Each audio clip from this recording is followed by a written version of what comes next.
হরে কৃষ্ণ বন্ধুরা, কেমন আছো তোমরা? সকালে স্নান শেষ করে পূজার উদ্দেশ্যে চলে আসলাম। পূজা শেষ করে চলে যাব রান্নাঘরে। এখন রান্নাঘরে চলে এসেছি। রান্না করব আজকে নিরামিষ তরকারি এবং আরেকটা মাছের তরকারি। প্রথমে ফোড়নে দিয়ে দিলাম 5 ফোড়ন এবং 2টা এলাচ। এই নিরামিষটা সম্পূর্ণ পেঁয়াজ রসুন ছাড়া, অল্প মশলা দিয়ে। এরপর দিয়ে দিলাম বাদাম,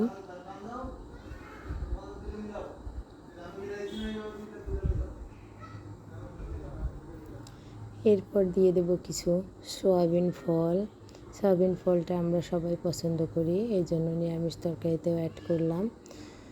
অনেক ভালো লাগে এটা। একটু ভেজে নিয়ে, এটা আসলেও খেতে দুর্দান্ত লাগে। ভেজে নিয়ে এখন দিয়ে দেবো কুটে রাখা সবজিগুলো। সবজির মধ্যে আছে মিষ্টি কুমড়া, বিট, পেঁপা, গাজর, আলু। এখন দিয়ে দেবো একটু লবণ, একটু হলুদ।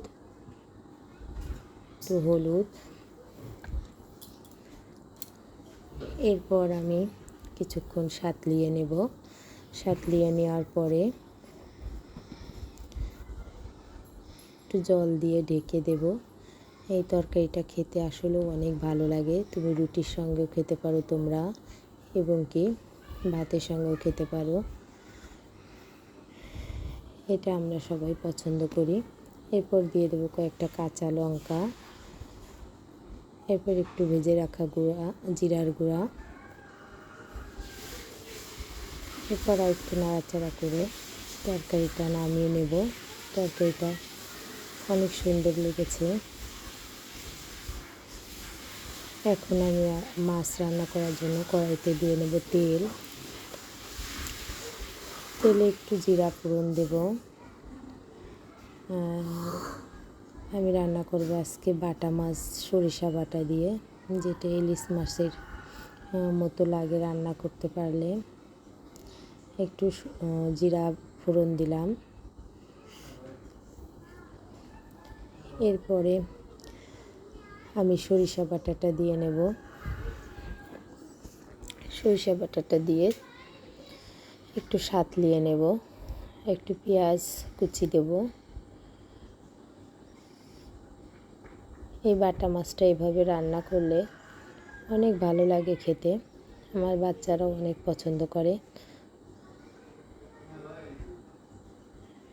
একটু মশলাটা একটু ভেজে নিয়ে এরপর জল দিয়ে ফুটিয়ে নিলাম। ভেজে রাখা মাছগুলো এখন ঝোলের মধ্যে দিয়ে দেব। ঝোলে ভেজে রাখা মাছগুলো দিয়ে আবার একটু ঢেকে দেব ঝোলটা ফুটে ওঠার জন্য। কয়েকটা কাঁচামরিচ অ্যাড করব। একটু ঢেকে রেখে ঢেলে নেব তরকারিটা। 2টা তরকারির শেষ লুক দেখো বন্ধুরা, অনেক খেতে দুর্দান্ত স্বাদের হয়েছিল।